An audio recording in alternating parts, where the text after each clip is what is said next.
Is anybody listening? Way too much volume now. I think it was down a little. Well, yeah, whatever you say. We're going to talk a little bit today about shifting or changing paradigms. How many of you feel that you could stand up and talk intelligently about paradigms for maybe 5-10 minutes? How many feel you would have difficulty talking intelligently about paradigms for 5 or 10 minutes? Wait a minute. How many can hold their arm above their shoulder? Let me see that. I want to make sure you're alive. All right? Let's try that again. How many would have difficulty doing that? You know, that is the same answer I get. It doesn't matter where I am. I could be in Shanghai, in Kosovo, in Buenos Aires, in Dallas, or right here in Philadelphia. It'd be the same answer. And you know that paradigms are literally controlling your results. Now, I want you to think about that for a moment, because that's very important. Paradigms dictate how much money you're going to earn. Paradigms dictate the kind of relationships you're going to have. Paradigms dictate how hard you work for what you get.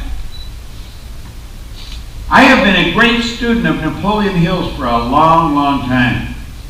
And he said, if you are one of those people who believe that hard work and honesty alone will bring you riches, perish the thought it's not true. Riches, when they come in huge quantities, are never the result of hard work. Riches come, if they come at all, in response to definite demands based upon the application of definite principles and not by chance or luck. Now, you know, I have read that, and if you'd asked me, I could tell you I understood it, but I didn't really understand it. The key part is it comes in response to definite demands. You got to demand it of yourself, not of somebody else, not of your team, not of your upline, not your brother, not your parents, of yourself. It comes in response to definite demands, and then based upon the application of definite principles, and not by chance or luck. Now, the principles are the laws that govern the universe. In the movie The Secret, I quoted Dr. Werner von Braun, who is considered the father of the space program. He said the natural laws of this universe are so precise that we don't have any difficulty building spaceships, sending people to the moon, and we can time the landing with the precision of a fraction of a second. Now think about that for a moment. This entire game we're involved in, called life, operates by law. The laws are exact. I was driving with my wife to the airport. I was taking her to the airport a couple of days ago. And I got talking about it. I said, how many people do you know that could name the laws? How many people here could name the laws? Take a look around. No hands up. Now, you know, that is not unusual, and you don't want to feel bad about it, although it's hurting you. Hardly anybody understands the laws. Yet they govern everything in our life. The Secret talked a lot about the law of attraction. The Secret didn't go far enough. The law of attraction is a secondary law. It's based on the law of vibration. Now think of this. Your body is a molecular structure. It's nothing but a mass of energy and a very high speed of vibration. Your brain is an electronic switching station. As you activate brain cells, you can alter the vibration you're in. The vibration you're in dictates how you act, how you walk, how you talk, and it also dictates what you attract.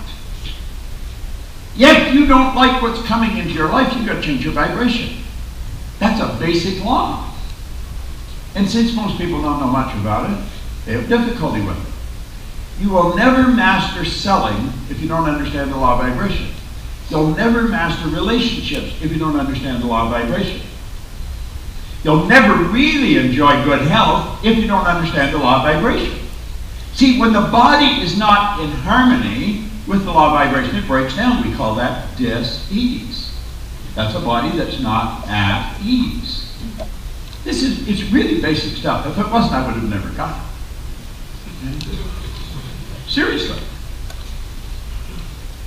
Well, is it important to study this? Well, it's helped me earn millions of dollars.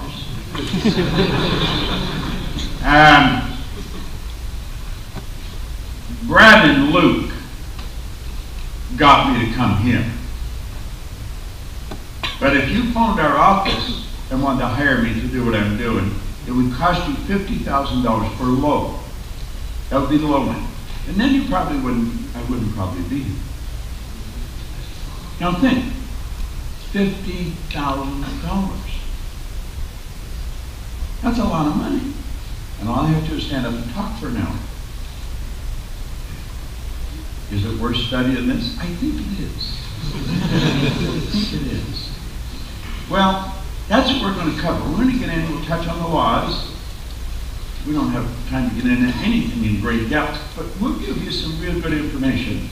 And we're going to talk about paradigms. Now, you see the book I'm leaning on? That's an actual photograph of this book. This is Think and Grow Rich. How many people here are 26? Hold up your hand if you're 26. Well, let's say between 25 and 27. Stand up. Okay. Now, when I picked up this book, that's hours a year, I was unhappy, I was sick, broke. I had 2 months high school formal education. I had absolutely no business experience when I picked up this book. 1 year later, I was earning $175,000 a year, and I took it over $1 million. Now, okay, sit down. Now, the reason I mention that is you could be sitting there and thinking, I wonder how long it would take to get this. Just as long as you make up your mind it will take. Now, I start to read this, it's actually falling apart. And I carry it in a little case. I've read it every day for 54 years. I never stopped reading it. The guy that gave it to me, he said, listen, the guy that wrote this book was mentored by the wealthiest man in the world, the first billionaire, Andrew Carnegie. He was the first billionaire, the wealthiest guy in the world.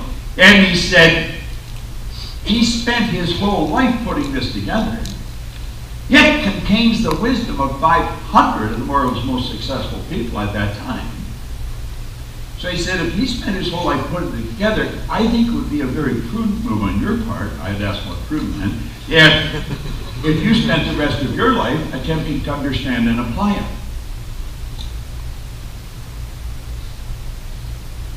That's where I started. If you'd asked me what a paradigm was, I didn't have the faintest idea. But let's think of this for a moment. You can literally create your own economy. Now, we all know what the news broadcasts tell us. We all know what many of the parents tell us.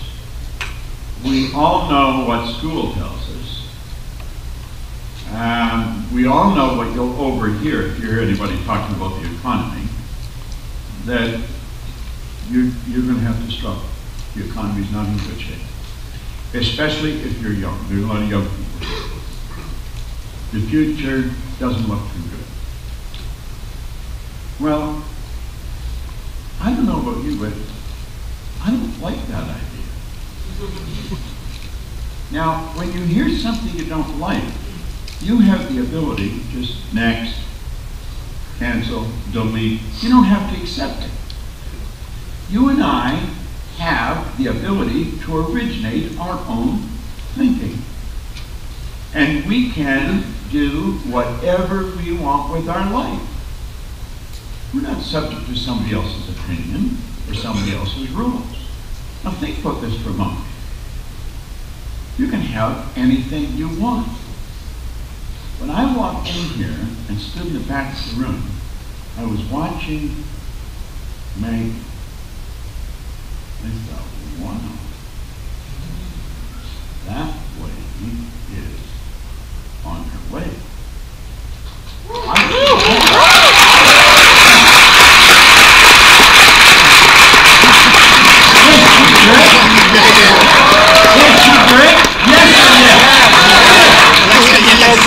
I stood back there and made that slide up. I thought, wow, that chick has got it together. Where is Maggie?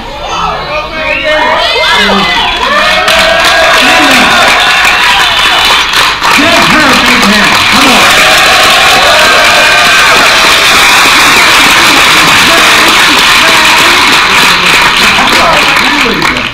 I'm not saying this to flatter you or throw your bouquet. I've been around this business, well, since before your parents were born. And I'm going to tell you, you are really good. And somebody was mentioning, you should tell the women in the audience to listen to her. I'm going to tell everybody in the audience to listen to her, because there's damn few people that can get up here and do what she was doing. But you know the best part about what you were doing? The part that I enjoyed the most is the conviction that you spoke with. You didn't leave any room for doubt. That's exactly the way it's got to be. This is it. It's cut and dry. That's what Hill said. It comes in response to definite demands. That's what she was doing. She spoke just so exact. Give her another hand.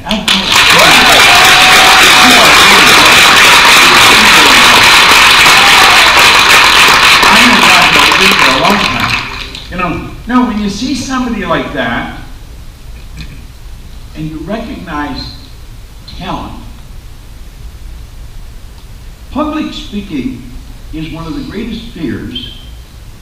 People are more afraid of public speaking than they are of dying. Now think about that for a moment. I don't think she sent off any fear vibrations whatsoever. She was so confident and so exact in what she says. Everybody could learn from her. She walked out here and she opened up and just started to let it fly. What she was doing, she was not concerned with what you thought of her. That's the greatest problem people have when they get in front of a group of people, is they're concerned with what the people think of them. She was obviously thinking of you. She wanted to drill it right into the center of your brain, sink it deep in your subconscious mind. She was thinking of you, and that's how she was able to speak with such conviction. If she had been wondering what you think, she wouldn't have been talking like that. She would have been nervous. You see? Well, that's important in this business. If you want to make it in this business, you really have to do your homework. Now, I've been doing my homework for a long time. And relatively speaking, I'm no further ahead than you. In other words, I've got to work on my paradigm just like you've got to work on yours. When you find somebody that thinks they've made it, they are in real serious trouble. No one ever makes it. You're always making it. You're working toward it. You never really get it. You see, we have infinite potential available to us. It's there's no end to what we're capable of doing. Absolutely no end to it. So it doesn't matter how good you get at something, you can get better. You go way back to the early 50s, it was believed that the human being could not run a mile in 4 minutes or under 4 minutes. It was believed that. And you know, there's all kinds of tests. You do some research on this, and some of it's sort of comical, but it's all true. They would actually let wild animals chase people, trying to get them to run a mile in under 4 minutes. And they wouldn't do it. Bannister broke it down into small parts. And he was the first one. Now it seems when one person does something, wow, everybody will grab it. But if the person hasn't done it, we have difficulty believing it. Within a month, somebody was running a mile in under 4 minutes. You take the Boston Marathon, which is, I guess, the most famous marathon, and you know, they're doing marathons in under 5 minutes. Pretty soon they'll be breaking 4 minutes. You say, well, that's not possible. All things are possible. And it doesn't matter how fast you run, you can run faster. It doesn't matter how high you jump, you're going to want to jump higher. It doesn't matter how much you sell, you're going to want to sell more. It doesn't matter how many packs you get, you're going to want another one. This is a part of our nature. And when we deny that, we start to feel bad inside. You're a spiritual being, and spirit's always for expansion and fuller expression. That's why we want things. As a little kid, I was taught, you can't have everything you want. Well, they were wrong. You can have everything you want. And want is not a bad thing. Now, my mother raised 3 of us on her own, so there wasn't a lot of loose money around our place. And my grandmother pretty well raised us while my mother worked. Now, so grandma was always saying, quit saying you want things. Your mother's trying as hard as she can. So then she was laying a guilt trip on me, so I started to feel guilty if I said I want anything. And that's what I grew up with. Now, many of you grew up the same way. And so, when I first found out that you could have anything you want, oh, wow. That is pretty cool. And then I started to test it. I sort of believed it. At first I didn't believe it at all. Then I sort of believed it. And it just keeps getting better. I mean, it's absolutely phenomenal when you think about it. Now, 54 years is a long time to study anything. It really is. And you see, when I committed to study and follow a proven direction, my income began to change. See? The man that gave me this book said, if you will do exactly what I tell you, you can have anything you want. Now, I really didn't believe that. Like I said, I was unhappy, I was sick, I was broke, I was 26. I had always been broke. Things had always been rough because I was always going the wrong way. I mean, I never did anything of any consequence or never did anything that was reasonably intelligent. So, I mean, I was paying and my life was rough. And when he said, if you do exactly what I tell you, that was the best thing he said to me. He said, you can have anything you want. Now, I did not believe that. I did not believe it. How the hell could I believe it? I mean, my life was such a shambles. I believe he believed it. And that did something to me. I'm not quite sure what it did, but it did something. And people had been trying to reach me, I guess, since I was a kid, but nobody ever got through. But he did. And I decided I would do whatever he told me. Now, that's an unusual thing for a person to decide at 26. Most people won't do that. I have coaching programs now. They cost a lot of money, and I have a deal. If they don't do exactly what I tell them, I fire them, and there's no refund. But I make that well known right at the beginning. Now, at first that sounds arrogant, and it sounded arrogant to me when he said it to me. Ray Stanford was the guy's name.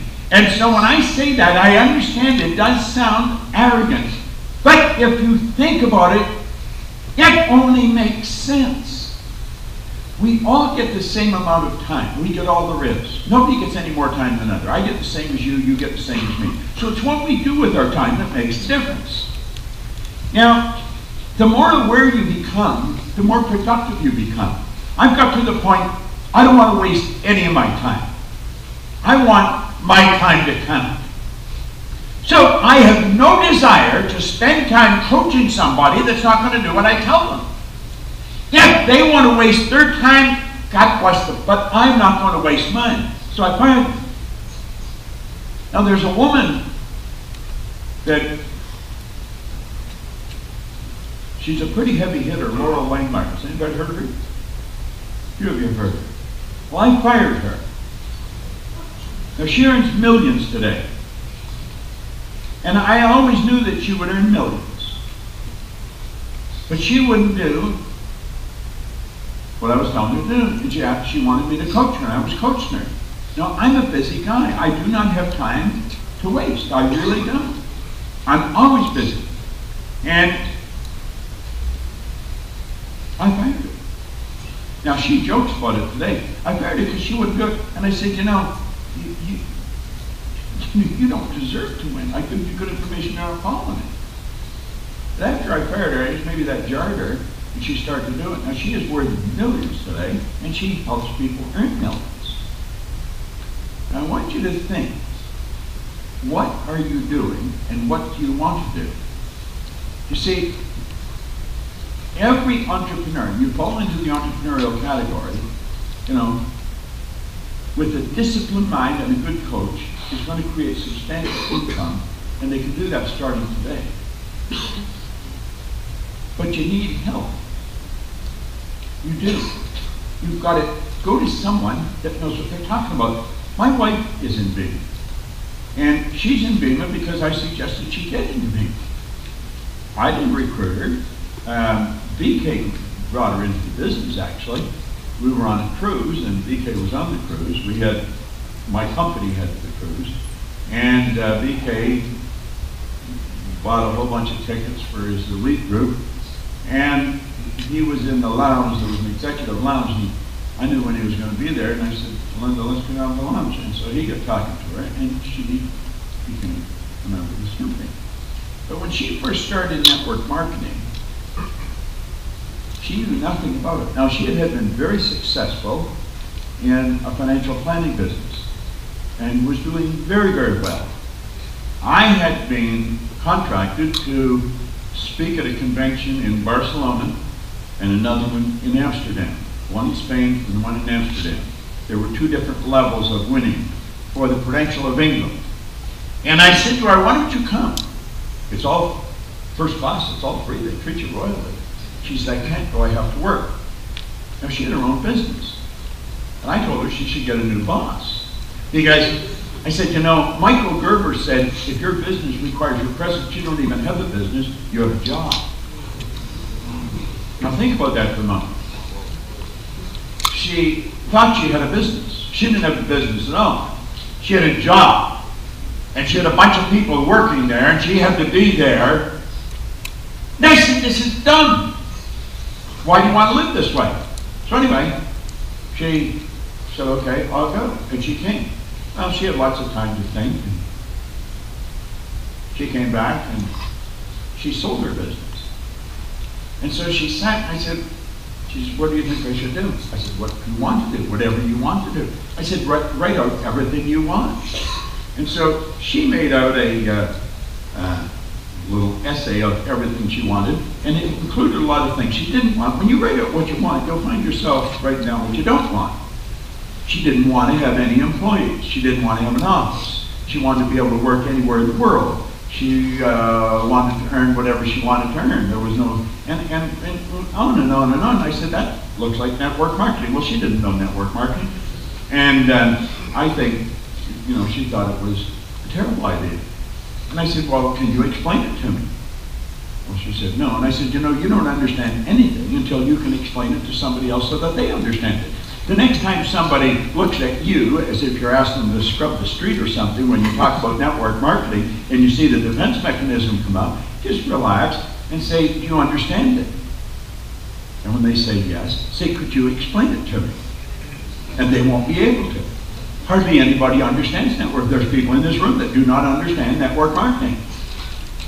Yet it's one of the most phenomenal ideas that ever come down the road, and I'm old enough that I remember when it started. This is a phenomenal idea. Everybody is at the top of their own company. Yet it doesn't matter where you came from. You could come out of jail. You could come out of university. You could come out of the kitchen. Yet it doesn't matter what your background is. It matters what you want going ahead, not where you've been. That's called freedom. And you can have anything you want, but you've got to earn it. And that's a fair deal. Well, that's the way it works. She couldn't explain it to me. So I said, before you start rejecting something, I think you should understand it. And she said, can you explain it? I said, yeah, but not as well as some others, because I'm not doing that. I got a different kind of business. But I said, I know a guy that's probably one of the best in the world. And I made her an appointment. She had to fly to the West Coast. We live in Toronto. And she sat down. And after she explained the whole deal, she said, what do I have to do to earn $100,000? And you might want to remember this. What do I have to do to earn $100,000? He said, help 6 people earn $2,000 a month. Sounds pretty simple, doesn't it? Then she said, what do I have to do to earn $1 million? He said, help 6 people earn $100,000 a year. It's such a simple equation. You want to earn $100,000 a year? Help 6 people earn $2,000 a month. You want to earn $1 million? Help 6 people earn $100,000 a year. And she said, that's it. He said, yeah. Where she went to work. And you see, you've got to have proper instruction.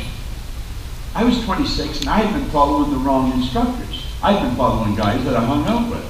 We'd sit around the bar and, how do you think we're going to do this? And I mean, everybody was a big shooter. Nobody knew what the hell they were doing. But you know what a bunch of guys in the bar are like, you know, all of a sudden they're omnipotent. They know everything. Truth is, they know nothing. Carlyle said he did not believe in the collective wisdom of individual ignorance. Makes sense. You get a group of people together don't know, and you're not going to come up with anything. This is so basic and it's so simple. Now, what you need is discipline. And that's probably something most of us here in the room don't have. I spent a number of years in the Canadian Navy, and they are trained by the British Navy, who are sadistic. And they punish people if they do something wrong, if they wear their hat crooked, or if they say the wrong thing. And I was punished severely, and I thought it was discipline. That wasn't discipline at all. I would tell the officer where to go. I would be out running on the parade square with a rifle up above my head until my arms almost fell off. And they called that discipline. It wasn't discipline, that was a form of punishment. Discipline is when you can give yourself a command and then follow it. This I will do. Now I want you to think of the number of times you've heard something at one of the meetings and you said, this is what I'm going to do. But then you didn't do it. Why didn't you do it? Well, because the paradigm was in control. The part of your mind that makes those decisions is not the part of the mind that controls your behavior. You see, there's 2 parts to our mind. One part gathers information. That's what school works on, that part of the mind. But that's not part of the mind that controls our behavior. And the part that controls our behavior is where the paradigm is. Yeah, we just automatically do the same things every day. Yeah, they give us the results we're getting, but we're not happy with those results. Now, I was in this business for, I don't know, 42, 43 years. And I spoke to audiences from whatever's here, a couple hundred to up to 20,000 over those years. And I speak frequently every week. One night on Larry King, I talked to more people in one night than I had talked to in 40 years. And I had a couple of nights on there. I was on Ellen, I was on Nightline. Each time I was on one of these shows, I reached more people than I talked to in 20 years. When The Secret came out, where I got 10,000 for a speaking engagement, all of a sudden I started to get 50,000. Same time, but 5 times as much. Paid for it. And I was in demand in Shanghai, in Buenos Aires, in Kosovo. I was as popular in Iran as I am in Indiana. Just like that. Now, Hill said, when money starts coming, it will come so fast and so furious, you're going to wonder where it was hiding to all those leap years. Well, I thought I had already seen that. I hadn't seen it at all. If you really apply yourself. Give everything you've got to what you do. Don't listen to the naysayers. Somebody quits, let them quit. This I'm in for keeps. Then work at getting better at it. Every day you try to do a better job than you did yesterday. You will find you'll end up earning more money when you're sleeping than you can spend when you're awake.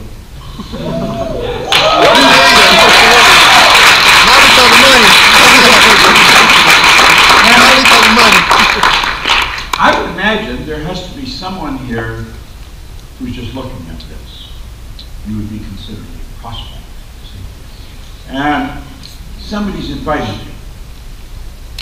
Well, if somebody invited you, you're here, but you're not here by accident. You've attracted this. You've attracted me. You've attracted the people around you. They've attracted you. This could be one of the most phenomenal opportunities that you've ever come across. Now, I know you may have some friends that will laugh at you, but what you have to do when the friends laugh at you, ask them what they're earning. Ask them what kind of a life they're living, what kind of a car they're driving, what kind of trips they take, how happy they are, how fulfilled they feel. Generally, it's pretty flat. True. If you want to win in a big way and enjoy everything that life has to offer, you're not going to get it by following the crowd. I learned that a long time ago. If you see a large group of people going that way, and maybe one or two going that way, if you follow the one or two, you'll probably never make another mistake as long as you live.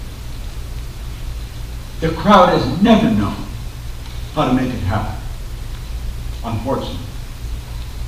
Now, in this book, he has up here that's called Organized Planning. And you see, when I first got into this book, all I wanted was some money. I figured if I had enough money, all my problems would go away. I was earning $4,000 a year, but I owed $6,000. I didn't own it in one place. I owed it all over town. I'd owe 100 here and 50 there. And every day people were phoning me, where's the money? I used to get upset. I'd yell at them. It was them that I owed the money to, and I'm upset with them. And I didn't know where the money was. And I'd say, quit calling me! It was driving me crazy.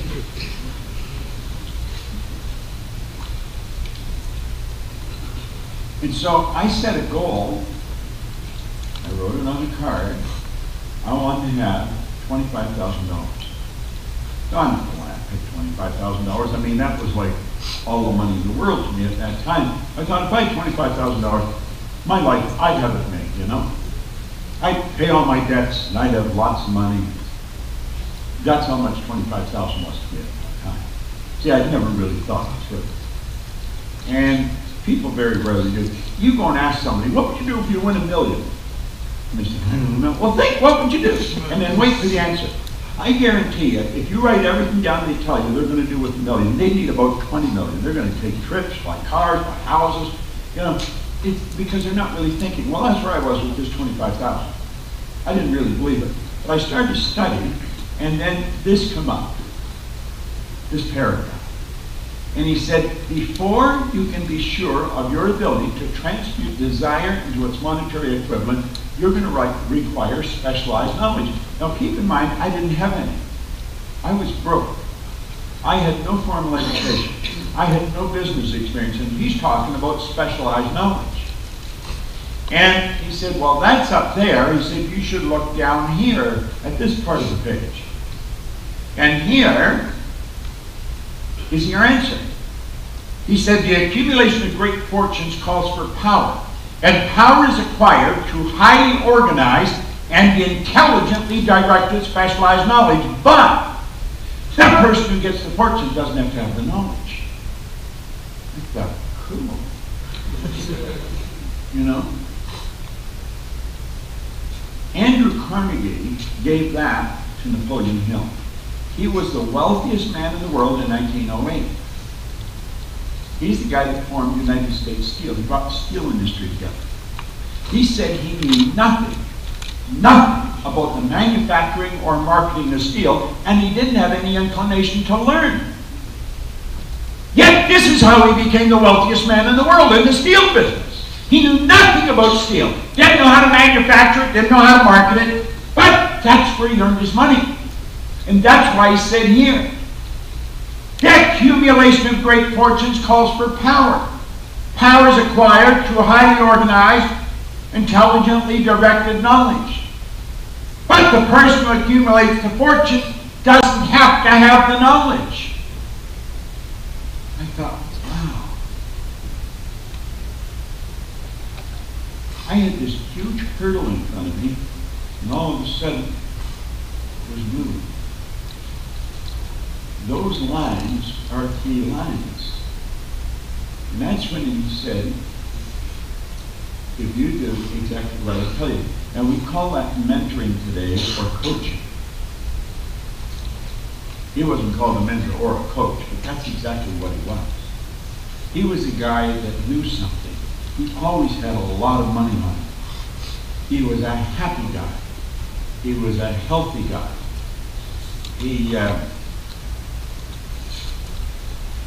He had been called up by the Toronto Maple Leafs to play hockey, but it was at the start of the Second World War, and instead of going on the ice, he went to Europe and got involved in a war. So, I mean, this guy was accomplished. And he was the one that offered to help me. And at the time, I couldn't figure out why. There's where I ended up. I started out listening to him, and these became my mentors. Now that was me.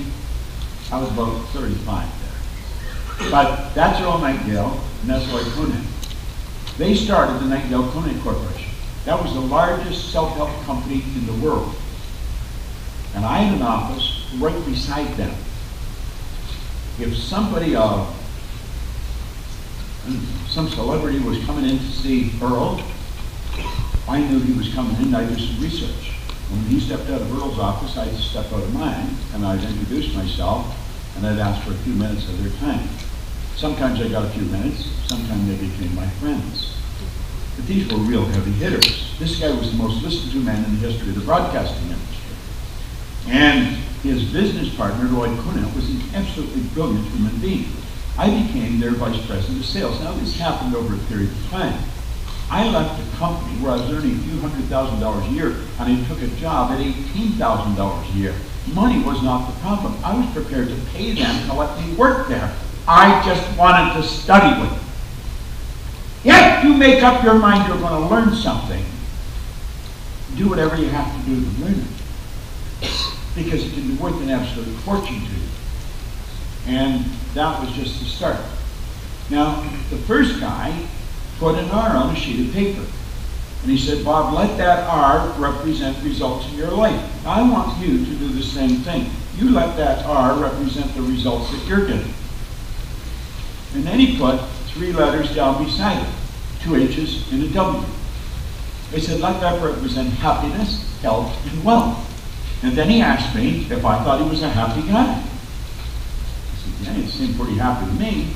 He said, have you ever seen me when I was sick? And I had to admit I hadn't. He said, have you ever seen me when I was broke? And again I had to admit I hadn't. But he said, you've got to be one of the most miserable people I've ever met. And I was. I was an unhappy human being. Oh, if you saw me, I would have a smile on my face. I had fun from time to time. I mean, it wasn't just doom and gloom. But fun is very shallow and it's very short-lived. And a lot of people get fun and happiness mixed up. Happiness is something that runs very deep and it's long-lasting. I was not happy, but I did have fun periodically. But I was a pretty miserable guy. I was always broke. Nothing really looked too good. Now, I was earning, as I say, $4,000, but I owed $6,000. That's not a good position to be. And that's when he gave me this book. He said, do you ever read anything? I said, no, I can't read. Now that wasn't true. I could read. I chose not to read. There's a lot of people in this room that don't read. Horace Mann said, the people that don't read are no better off than the ones that can't read. Now think about that for a moment. When I go into a person's home, I look around for their library. In most homes, you have a difficult time finding a bookshelf. There are no books laying around. So you know the consciousness is probably leveled out in that home. Well, that's when he said, if you do exactly what I tell you. I said, I can't read. That wasn't true. I could, not well, but I could. Do you know that the average person reads at about a grade 7 level? And that's because we learned to read by the time we're in grade 7, and we never improved on the skill from that point on. We just sort of stay there. Our eyes go from word to word to word. See, a book is a picture painted in words. You can just, oops, what did I do there?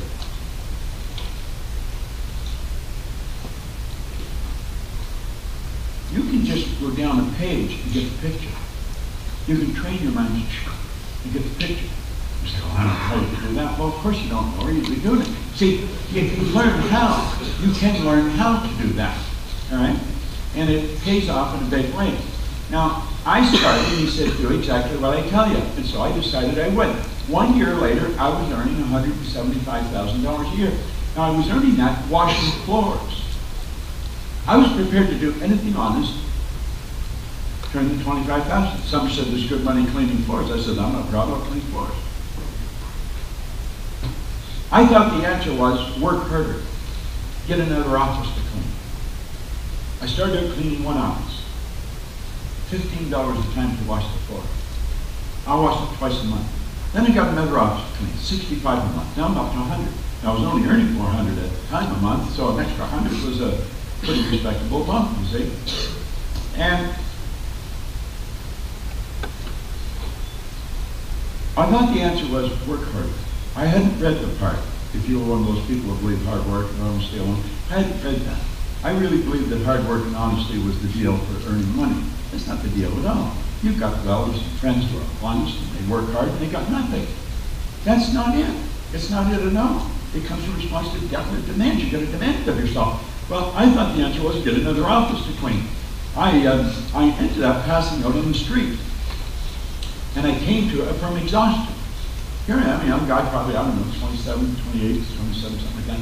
And I woke up, when I come to, there's a crowd of people around me, a great big cop looking at me, and then I saw flashing lights, and then I saw a couple of guys with a stretcher. I guess somebody had thought I dropped dead, maybe, I don't know. And they called the ambulance, and the cops, and everybody came. And it was a scary situation. But I finally got up, and I was actually scared. And they wanted to take me to the hospital. I said, no, I'm fine. I'm okay. And I got away from them. And I sat down, and I thought, something's wrong. This is not normal for somebody my age. And I started to think. Do you know that's something most people don't do? Earl Nightingale said if the average person said they were thinking what they were thinking, they would be speechless. Dr. Ken McFarland, a great educator, said 2% of the people think, 3% think they think, and he said 95% would actually rather die than think. Now you may be saying, not everybody thinks. No. Mental activity does not constitute thinking. Listen to most conversations. It's going to be obvious they're not thinking. They never say what they're saying. Stand back and watch what they're doing. They would never do what they were doing if they were thinking. I started thinking. And it was like a little voice in my head said, if you can't clean all of them, don't clean any of them. Now that's when I stumbled on this concept of multiple sources of income, because that's what you signed up for when you joined Beeman, having multiple sources of income. Do you know in less than 5 years, I was earning over $1 million a year. I had offices in Toronto, Montreal, Boston, Cleveland, Atlanta, London, England. Keep in mind, I had 2 months high school and no business experience. But I had a pretty successful organization, and I was earning a lot of money. Now, it was when I was in England I always wanted to go to him, and so I thought I'd move there, and I opened an office there. I might as well earn some money while I'm here. And I started to think, what the hell happened to me? What happened? My life was such a mess. I couldn't get two nickels to rub together. And all of a sudden, I've got money coming at me from people I've never even heard of. Now, I have been raised to believe if you're going to earn a lot of money, you've got to be really smart. I knew I wasn't that smart, but I was earning a lot of money. I've been raised to believe that if you're going to do well, you have to have a good formal education or you'll never get a good job. I didn't have a good job. I owned the whole company. I had 2 months high school. So you know what I started to do? I started to question all of my beliefs. If you question your beliefs, you're going to find that most of them won't hold water. Most of them are absurd. They're stupid. They have been passed down from one generation to the next into controlling your life. Now, I believe that. Say, why do you believe it? Sit down and say, what do I believe? See, here's the trick. How many of you believe you can earn a lot more money than you're earning? Let's see, show of hands. See, everybody will answer that. Why aren't you doing it? See, that's the question we've got to start asking ourselves. If I believe I can, why aren't I doing it? Do you know you believe on 2 different levels? Your intellect, that's the part of you that thinks, and you know the system's here. You can earn more money, but you're not doing it.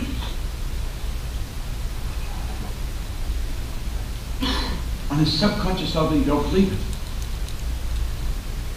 That's your paradigm. That's part of your conditioning. That's why you look like your relatives. That's why you speak the language you speak. It's been passed down from one generation to the next. Every one of us in this room are exactly the same. We look different. We come from different backgrounds, different race, different religion, different gender. We're all the same. We are all the same. We're spiritual beings. We have an intellect, and we work with the order of the universe. And most people don't understand that. Now, that's where paradigms come in. And paradigms are really the thing that'll make or break you.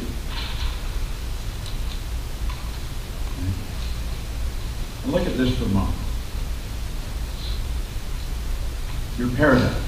Look at the areas of your life that your paradigm has enormous influence over. I want you to pay close attention. Your paradigm controls your perception. Your perception is your point of view. It's how you see things. Perception is an intellectual factor. Perception to the mind is something like sight or hearing is to the body. We have sensory factors. We can see, hear, smell, taste, touch. We have higher faculties, and perception is one of them. We don't learn much about these higher faculties. You don't study them in school. You can study psychiatry or psychology, and they don't really get into the higher faculties. Yet it's these higher faculties that separate you from your pets. I got 3 little dogs at home that can hear, see, smell, taste, and touch. But you know something? They can't do what I do. All the other little creatures in the world are completely at home in their environment. They blend in. You and I are totally disoriented in our environment. And that's because we've been given the gift we can create our own environment. Do you know what that means? That means that you can sit, you can take a pen and a pad, and you can sit down and you can write out the kind of business you want to build, the kind of income you want to earn, the kind of car you'd like to drive, the kind of house you'd like to live in, the kind of people you'd like to work with, the kind of trips you'd like to take, how often you want to work, and how often you want to go and play. You can sit down with your pen and you can design it. Write it out. You can do exactly what you want to do. Exactly what you want to do. Now, most people say, well, there's some limits. Is there really? Where do the limits come from? U.S. Anderson said, when we fully realize that thought causes all, we'll know there's never any limits that we ourselves don't impose. Your paradigm controls your perception. Your paradigm controls your use of time. I already mentioned, we've got all the time there is. Everybody gets the same amount of time. Napoleon Hill asked Andrew Carnegie one time what he did with his spare time. He said, I don't have any.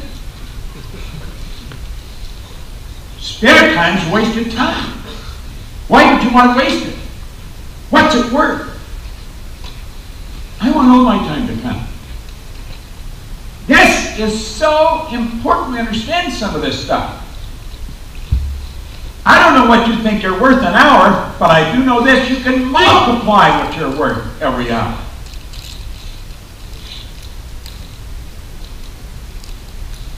Your paradigm controls your creativity. You'll find some people say, well, I'm not very creative. That's nonsense. Everybody's creative.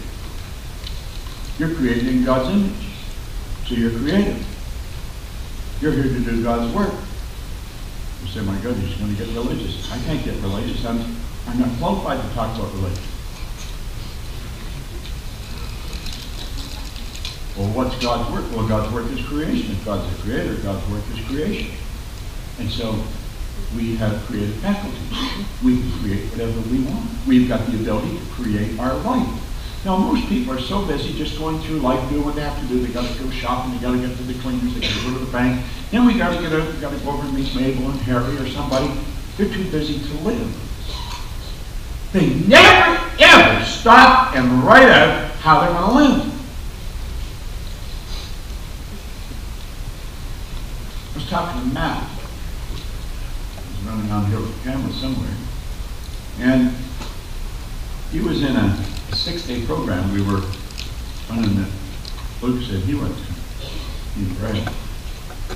And we had people spend quite a bit of time writing down what they wanted. You got to be specific. You got to write it down in very clear, understandable terms. So that if I picked it up and read it, I would have the same picture in my mind that you have in yours when you write it on the paper. See, what you write on the paper, you're painting a picture in words. We're very creative. We can create the life we want. Don't let your formal education, your background, or your genetic nature have anything to do with it. You've got the ability to choose. Your paradigm controls your effectiveness. Have you ever known, oh, you saw Maggie here. Is she effective or is she effective? She's effective. Oh, yeah. How do you sort of sit in awe of the way she works? It's very easy to do. I mean, she's damn good. But she wasn't born that way. She developed her ability to stand up and speak like that. Well, you can do that. You don't pick a model. That's exactly what I did. I saw a guy speak one time. He was like her. He spoke up. Whoa. Man, you didn't leave any questions in your mind at all. His name was Bill Gold. And I decided I wanted to do what he was doing. I had started studying in England trying to figure out why I changed. And I figured it out. That old advice, seek and you'll find, is good advice. I found it. Now, it took me 9.5 years, but I figured it out.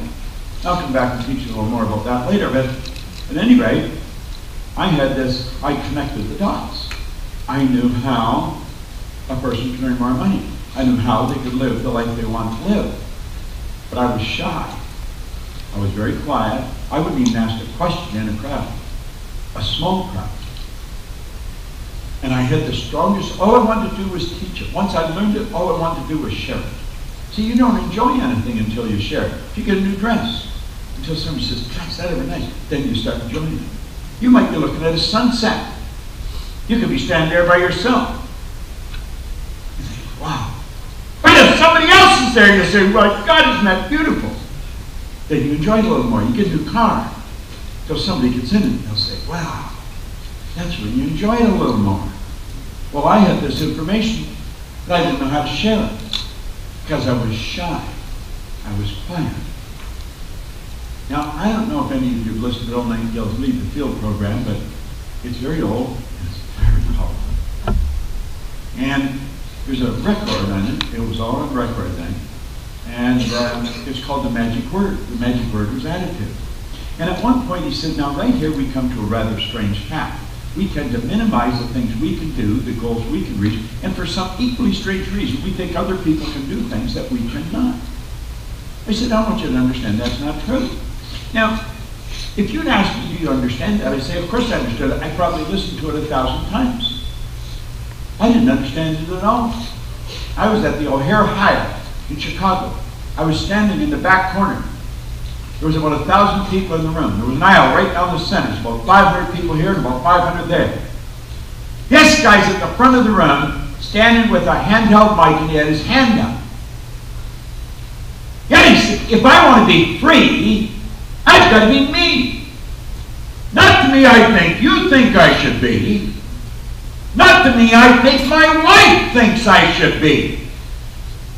Not to me I think my kids think I should be. If I want to be free, I got to be me.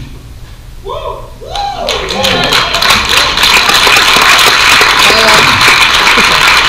That's where I was at. I'm in the back of the room. I thought, wow. And he said, I better know who me is. And I'm in the back, and I'm thinking, if only I could do that. If only I could do that. See, I'm looking at him. Some of you were looking at Maggie and thinking, if only I could do that. How many were thinking that? Be honest. Be honest. Yeah, right. The whole audience was watching. I didn't see anybody shuffling their feet or moving. She had your attention.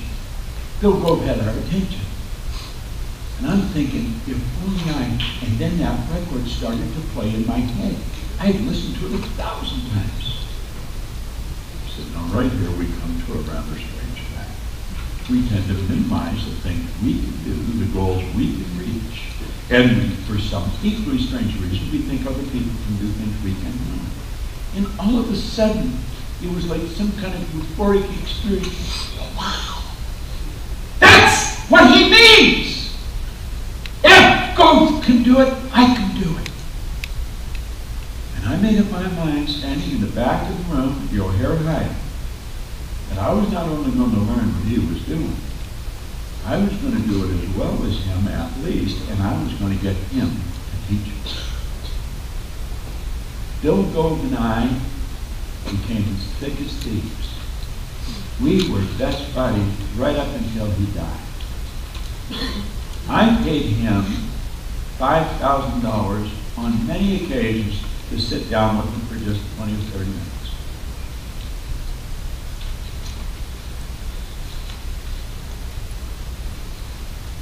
Now, I don't really speak anything like Bill Gove. What he taught me is how to be very comfortable in front of an audience and freely share whatever it is I have to share. See, that was really what I admired about what he was doing. That's what I was admiring about what Maggie was doing. And if she can do it, you can do it. You got to start seeing him doing what you saw her do. How do you think she would have difficulty recruiting someone? Do you think she would find it fairly easy to recruit someone? She probably hardly ever misses. She'd be a crack shot. Why? Because she's confident. You want people to have confidence in you, you got to have it in yourself. You can't give what you haven't got.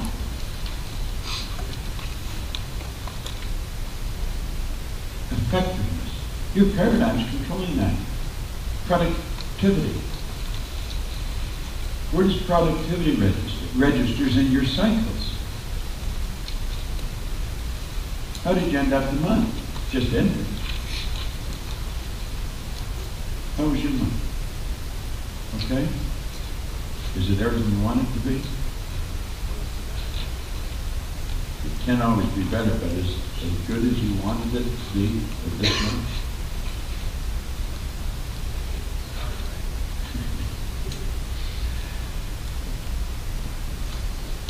That's where your productivity comes in. You can keep those cycles getting higher, higher, higher. But they won't go there if you don't make up your mind you're going to take them there. You can become much more productive. Your paradigm controls your logic. Now that's huge. Here's something to think about. If your goal's logical, it probably isn't much good. It's got to be totally illogical.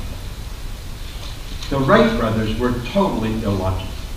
Everyone thought they were crazy. Yet when they got the plane in the air, they had it in the air for 14 seconds. Somebody said, well, they only had it up there for 14 seconds. They had a different perception of the deal. They said, we not only got it up there, we kept it up there for 14 seconds. Different attitude, right? Yeah.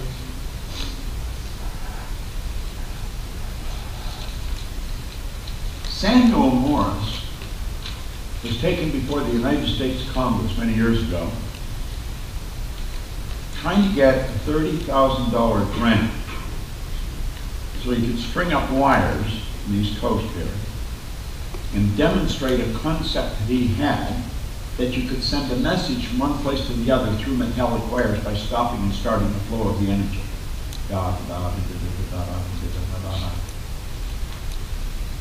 Some senators stood up in Congress and said they'd be further ahead to give somebody $30,000 to build a railroad to the moon. That senator got more support than Sam Morse and his supporters got.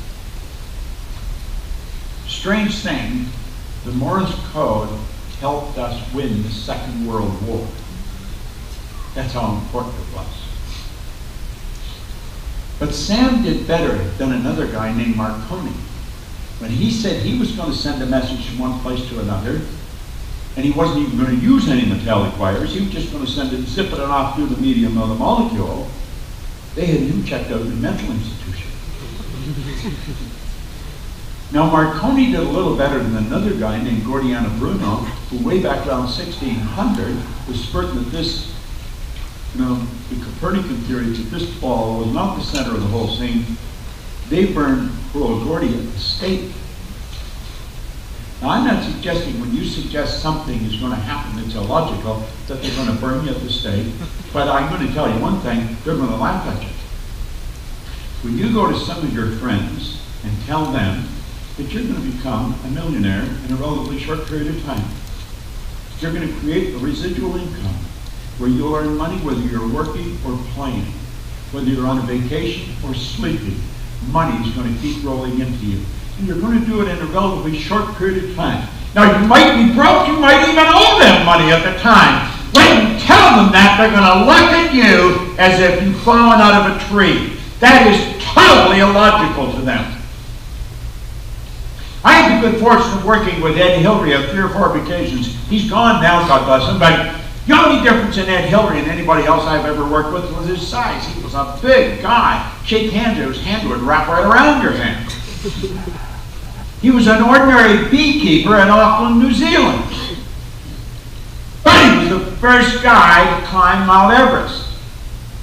In 1951, he left his beekeeping in Auckland and went to Nepal, and he blew it. He didn't get up the mountain. Nobody had ever got up that mountain.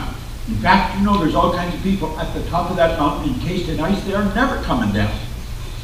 You'll say, oh, I don't believe that. Well, believe me. And he went home. And everybody was telling him how lucky he was that he didn't die trying that. We said, I'm going back. Then they got angry at him. You have no right going back there. You've got a family. Then he went back in 52 and he blew it again. But in 1953, Edmund Hillary and Tenzing Norgay stood right on top of the world. You know what I really liked about both those guys? Neither one of them ever said who got there first. His Sherpa guide, Tenzing Norgay, or himself. That went to the grave with them. One of them got there first. Nobody knows when. Do you know there's been thousands of people on that mountain since then. I watched a very small woman. She wouldn't have been 100 pounds soaking wet on television in Canada one time being interviewed. She had just come back from climbing Mount Everest. And they asked her how she felt now that she'd conquered the mountain. She said, we didn't conquer the mountain.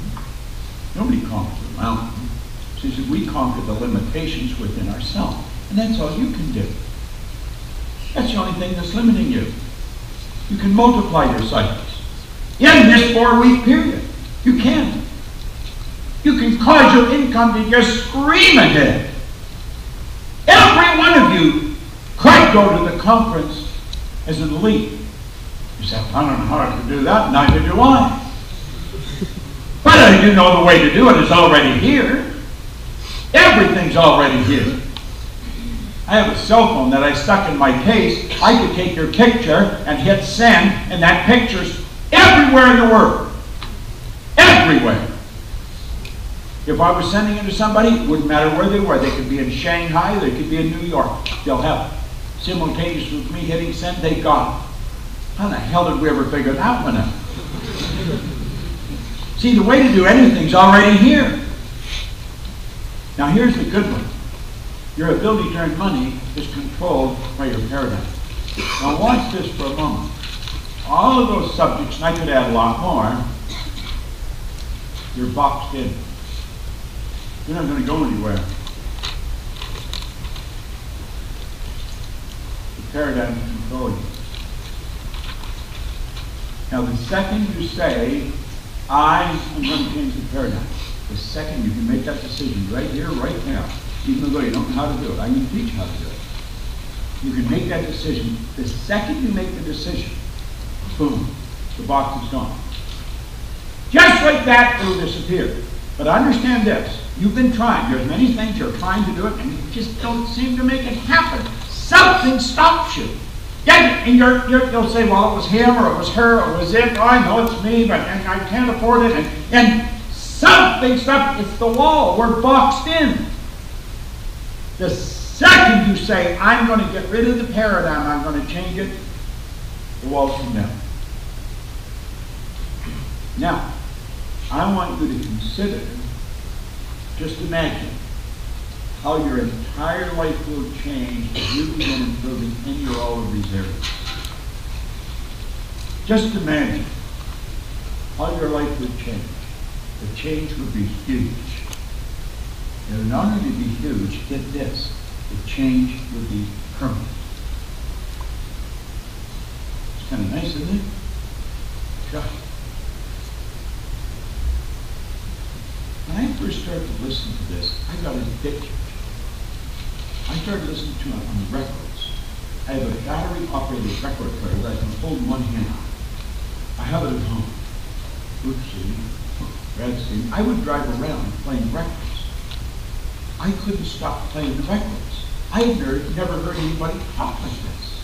I had never heard this information. And as I started to read it, I had never read anything like this. Of course, I didn't read it a lot. See? I literally became addicted to it. The area I grew up in, nobody talked like this. Everybody was telling me why you couldn't do something, how tough it was, and complaining and bitching about it was her fault.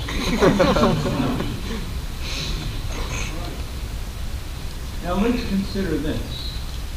Just imagine how your life would change if the only thing that changed was your perception of this business.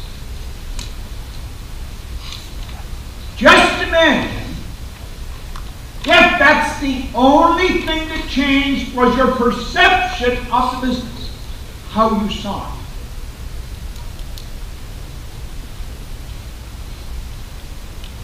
The change would be huge. You know, you watched her down here on the stage. How many were admiring the way she was working?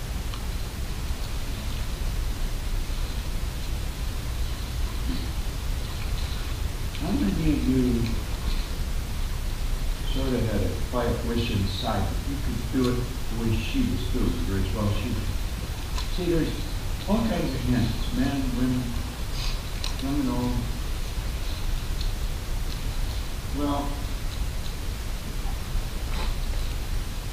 You know what the difference is? Her perception of the business is different than yours. Her perception of herself is different than your perception of you. She sees herself different than you see you. She sees the business different than you see the business. You see, what you've got to do, you've got to make this real simple to understand. And keep in mind, I had to get it in a very simple framework, or I would have never understood it. I mean, I have never had a half-decent job. I was always broke. The idea of living the way I live now, it was like a fantasy for sure.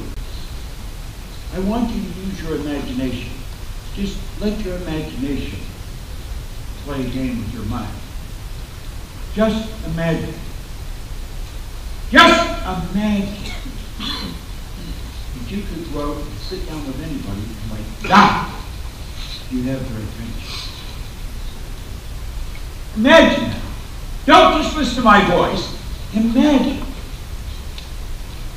Napoleon Hill, in this book, he said the imagination is the most marvelous, miraculous, inconceivably powerful force that the world's ever known. Your imagination will take you anywhere. Your imagination will take you into the future and bring it into the present for you. You can literally bring the future into the present. And you can live in a different world. And when you start doing that, you become what you're imagining. That's how everything's done. This book was nothing but an imagination in Napoleon Hill's mind. This particular meeting was nothing but an imagination. It was an idea. And Luke grabs mine.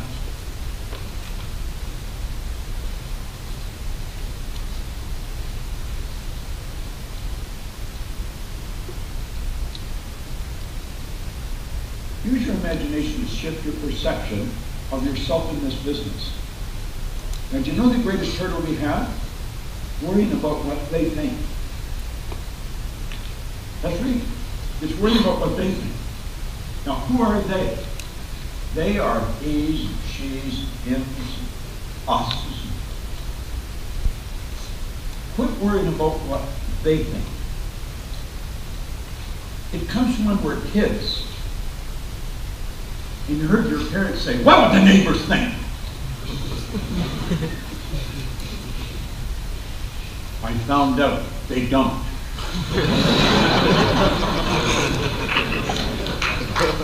Just quit worrying about something.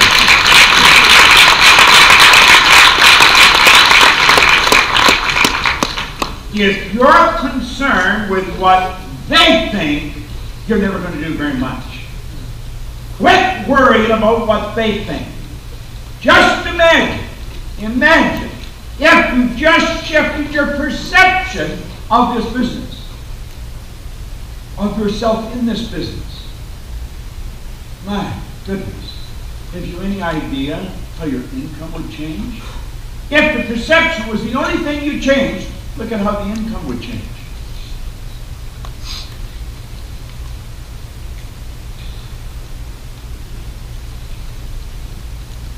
When I first read this, I was on the fire department in a suburb of Toronto, East York.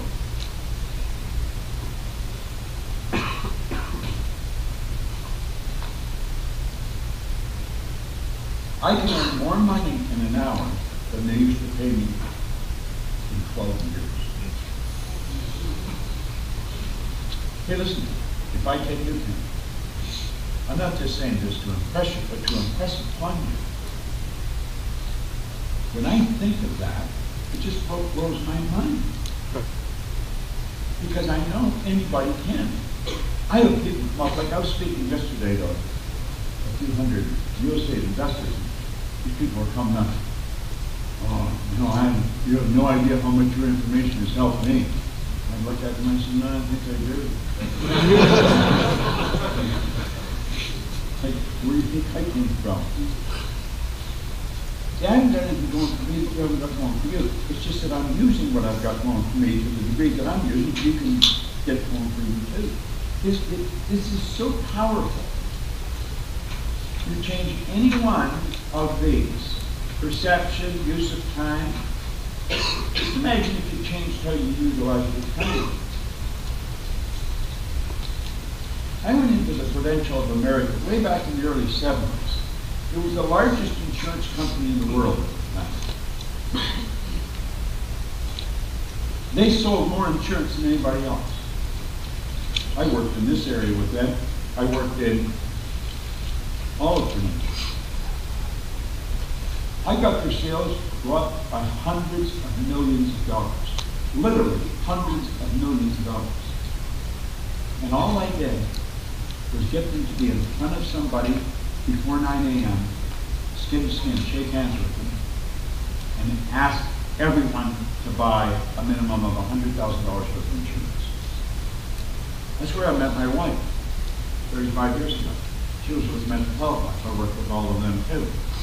When I met her, she was earning $24,500 a year. I said, why would you work all year for $25,000? Now, I knew why, because she didn't know how to earn 26, but I wanted her. And I said, yes, you do exactly what I told you.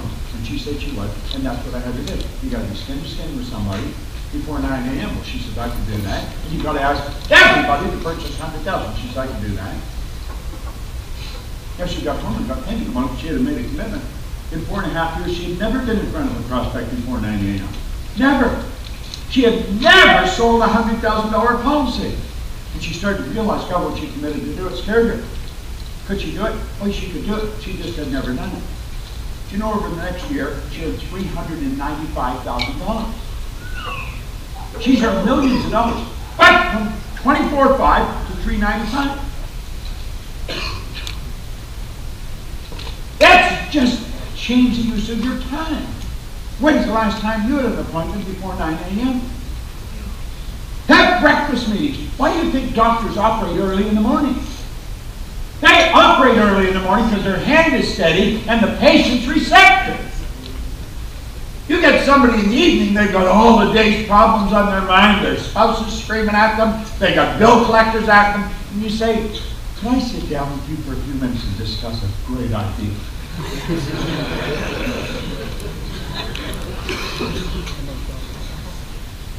Wouldn't it be better to meet them early? Say, let's have a breakfast meeting and have it in a real nice restaurant. Go to the coffee shop at the best hotel in your area. Look them square in the eye and say, I know a little bit about you, and I'm going to tell you something. I like what I found out. I would like to be in business with you, and I want to talk to you. And then shut up. Now, we're going to start moving into a better vibration about that point. You think, you think business with me? See, most people don't make that much of themselves, and you just compliment them. I would like to be in business. The more you get it, and then make up your mind, every time you put on three words, you're going to make it better. There's a great book, if you're taking notes, write it down. The Art of Acting. The Art of Acting by Stella Adler. The Art of Acting. Stella Adler, A-D-L-E-R. Stella Adler was one of the greatest acting teachers that lived. She studied under Stanislavski, the Russian acting teacher who originated method acting. Constantine Stanislavski. Pardon? Constantine Stanislavski. Stanislavski, yeah, you studying? Who said that? Who said that? Oh, there you are up top. Yeah, well, great acting teacher. Well, Stella Adler studied under him. And in the book, Marlon Brando wrote the foreword to the book, or the introduction to the book. Now, Stella Adler never actually wrote a book. She was a teacher, and a very good one. When she died, a man named Kissing, I think it is, or something like that, took all her lessons and put it in a book. So when you read her book, You're not reading a book, you're going to her acting classes. And if you can relate the acting class to putting on a presentation, and you act like the person you want to be in putting on a presentation, and you keep doing this, and you keep doing this, you can be driving down the street and making a presentation. You can be driving down the street and be on a platform making a presentation. You can see yourself in your mind doing this. And that's what that book will do for you. Your perception of yourself and what you're doing will change dramatically. And when it does, your income will skyrocket. It will absolutely skyrocket. Now, watch these two little drawings. A and B. Okay? Now, we're saying that's the conscious mind. Okay? And the point is here, you have the ability in your conscious mind to choose. We'll say that's the subconscious mind, that's where all your potential is. And of course, this little part here, the A and the B, that's the body. Now, if you watch these two, one goes on to prosperity, satisfaction, happiness, continuous growth. It's just a magnificent trip. And you see people come into this business, and that's the way they live. It just gets better and better and better. Yeah, the other poor, they get some people, they lose some people, they think they got some more, and they don't come into the business, they cancel their order, and and they end up very mediocre, dumb business, blaming their upline, and they quit. Now look at this. Both started out evenly with the same talent and ability. Both of them started out the same. Both are not involved, though, in the same activities or going in the same direction. You see, one is being controlled by their paradigm. This one, and this one is controlling their paradigm. Now look at the difference here. What's the difference? Here's the difference. A has a goal and believes it will manifest, and the key right there is in belief. It's like William James said at the turn of the century, believe in your belief will create fact. B has a paradigm and a problem, no goal. Now, here's a quote that I shared with Tom Alcazar some time ago. She absolutely loved it. It came from a book, Stranger in a Strange Land, written by Robert Heinlein back in the 60s. He was a science fiction writer.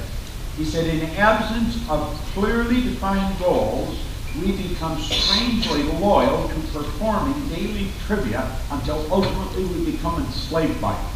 Do you know that that happens to all kinds of people in this business?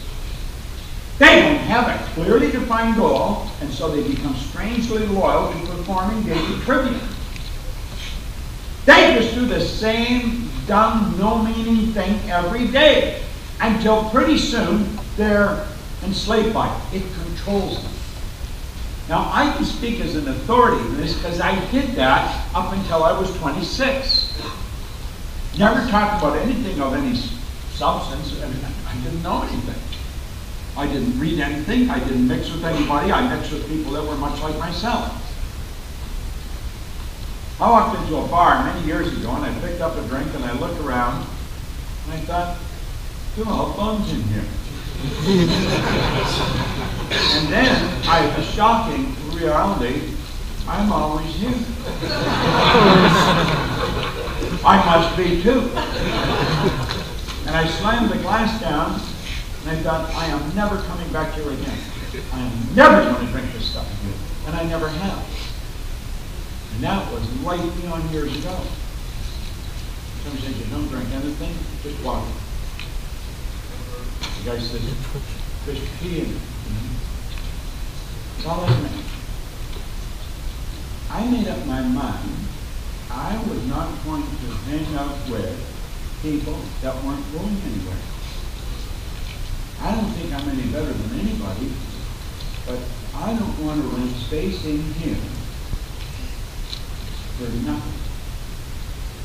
And Heinlein was right. He was right. In absence of clearly defined goals. Now, in talking to Matt, young photographer here, he was flying over here with us today. He said, you know, I spent a lot of time in this make it seminar. It was a 6-day program that I was doing.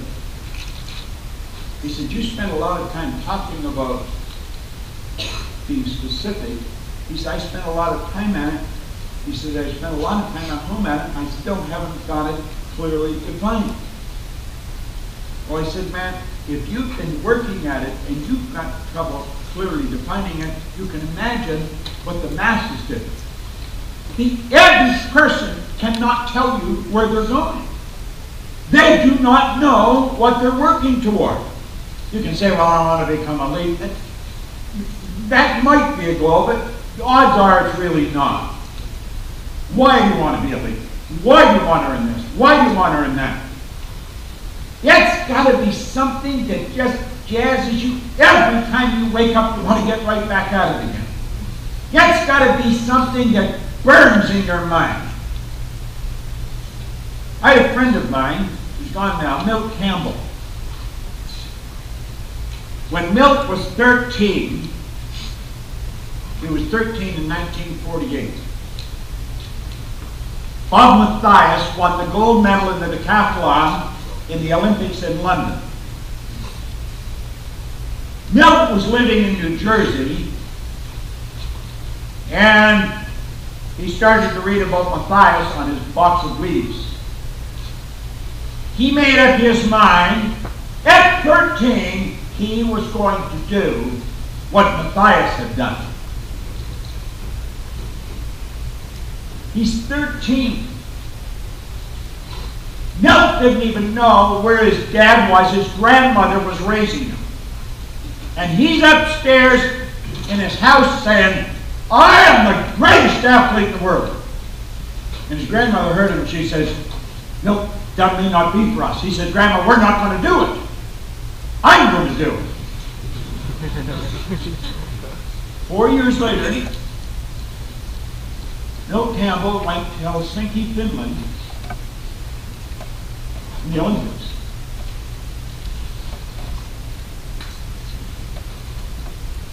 Mathias wasn't satisfied with one goal. He went back, wanted two. Milt stood on the second step. Mathias stood on the first step.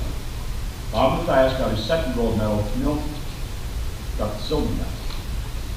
He said, when I was standing on that second step, I made up my mind. 4 years from now, the gold would be mine. Now, what was he deciding? He was deciding that he was going to train all day, every day, 365 days a year for 4 years. He lived in New Jersey. It's cold in New Jersey.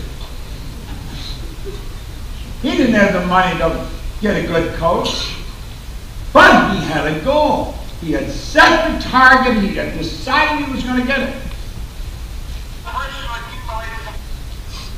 4 years later, he was running through Olympic Park in Melbourne, Australia. Rayford Thompson. Rayford said, well, Mel, what do you think is going to happen? Mel said, Rayford, you wasted your time coming here. This one's mine.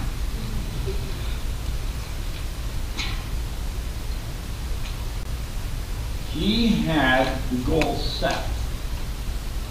He got an idea. He went, I think it was the Army, but I'm not sure. It could have been the Marines. He said, listen, if you move me to Southern California and you get me a good coach, I will go after the decathlon and under your banner. And they went for it.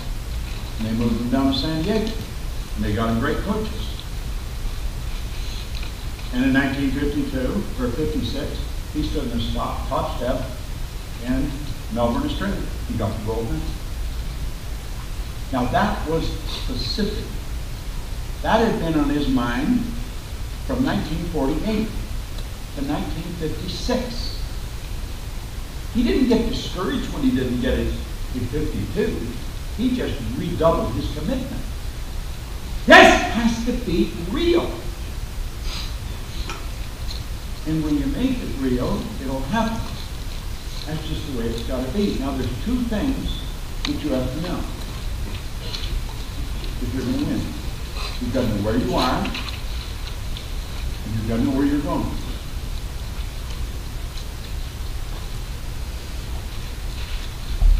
Now that's so simple and so obvious that you have to ask yourself, why are so many people stuck? But that's it. You just have to know where you are, and you have to know where you're going. Well, most people say it's there. There's no goal. I said, no, there's a goal. I want to be a lead. I want to be a lead. I got the goal. I see it. I want to be an investor. A goal. Well, that could be right. It could be wrong. Maybe you do it, maybe you don't. I don't think that's where the problem is. I think even though sometimes the goal is not specific, it's not written, and you haven't articulated on, it's not really clear, I think the problem's not there. I think it's there. Right there. It's where you are. You see, there's the problem. It's paradigm. Our behavior is controlled. Our goal is compromised. We've got to change it. And if we don't change it, nothing happens. Joe Barker wrote a book on paradigms back around 1990. He said to be able to shape your future, you have to be willing and able to change your paradigm. You not only have to be willing, you've got to be able to do it. Now you can be willing, you'll say, I'll do whatever it takes. I'll do whatever it takes. You've got to be able. You can be willing, but are you able? You have infinite potential. There's no one alive. The most erudite scientist alive cannot guess at what you're capable of doing. No one knows what you're capable of doing. I'm willing, am I able? You are definitely able.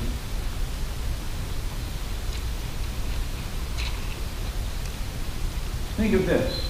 When we seem to have difficulty reaching our goal, no matter what the goal is, growing our company or earning a desired income, 99 times out of 100, the cause of the problem is paradigm. How many of you over the past level get sort of frustrated? You seem to be giving it everything you've got. How many get frustrated? You do, don't you? Well, you're fighting a hidden foe. It's inside. It's inside. And you've got to learn how to take control of it. Now, you'd think we'd be taught this in school, but we're not. You'd think we'd be taught this growing up, but we're not. I have a sales guy who works for me, Arash. He's very, very good. Arash earns $1 million a year. Selling for me. He's good. Arash was brought over here from Iran when he was just a baby. He speaks Farsi. His wife is Mexican. She speaks Spanish. But both of them speak English. Their little kids speak all 3 languages. And if Arash was saying, if I speak to him in Farsi, he answers me in Farsi. If I speak to him in Spanish, he answers. If I speak in English, he answers in English. They're not only multilingual, they've got this down pat. They can speak any language fluent. They're fluent in all 3 languages. Well, if you can teach a little baby to speak multiple languages, surely to God we can do what we have to do to get to where we want to go. But understand this, them speaking those languages is part of their paradigm. They have been programmed. They've been programmed to eat the food that they eat or like the food that they eat. They've been programmed to dress the way they dress. We're literally programmed. And until we understand that, we're going to have a problem. There's 3 questions about paradigms. I'm going to ask you these, and then we're going to take a break. I want you to think about it. What is a paradigm? What is a paradigm? The second one, how are paradigms created? And the third, how are paradigms change. Now, I contend that all of the opportunity meetings, all of the presentations you put on, they could be made so much easier if we could all answer those three questions. This should be taught the second a person comes into the business. But they're not, because you can't answer the questions. Why can't you answer? Well, you've never been taught. For the same reason you don't speak Farsi or Spanish or whatever. We're programmed to live the way we're living. Now we're going to take a break. When I come back, we're going to dig in, and I'm going to show you how you've been programmed and how to change it. You know, and it is pretty fascinating, believe me. And then I'm going to show you how to set a goal. Any goal you want. Then I'm going to show you how to go through the terror barrier. Because when you go to set a goal, it's a big goal, it's scary. Now, not too many people admit they're scared, but the truth is they're scared. If when I set a new goal, if it doesn't scare me, I know I'm going in the wrong direction. See, you're scared because you're going where you've never been. If you're not scared, you're going sideways. I had a guy come to me one time years ago. In fact, I recorded this years ago. And he asked if I could talk to him about his goal. And I said, sure, what's your goal? He said, I want to get a new car. And I said, okay, what kind of a car do you want? He's a Pontiac. I said, well, they're nice cars. I'll get a Pontiac. And I said, what are you driving now? He said, Pontiac. This is not unusual. I said, how old is it? He said, 4 years old. That's probably time you got a new one anyway. I said, how long have you had it? He said, 4 years. I said, do you mean you got it new? He said, yeah. I said, then that's not a good goal. Now that doesn't mean that you shouldn't get a new Pontiac, but it wouldn't constitute a goal. I said, you've known for 4 years how to get a new Pontiac. But you see, no, that's common to set a goal like that. It's something he didn't have, it's something he wanted to get a new car, but he had known for 4 years how to get a new car. Goals are not to get, that's a side benefit. Goals are to grow. Goals are to bring more of you to the surface. We don't even have any idea of the potential we've got. When you set a goal, you're going after something bigger and better than you've ever had, and you've really got to stretch. That's what a goal is for. You know, bring the very best out of you. Well, I'm going to go into that. I'm going to show you, when you set the right goal that scares you, I call that the terror barrier, how to crash right through the damn thing. Because I honestly believe every one of you should end up at the convention in June where you want to be at the convention in June. Hell yeah.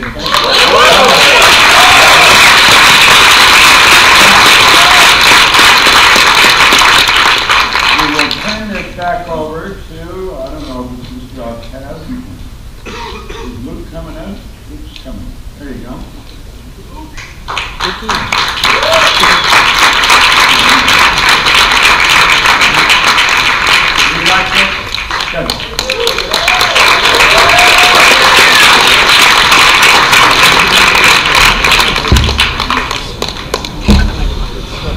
I'm hungry as hell right now. Yep.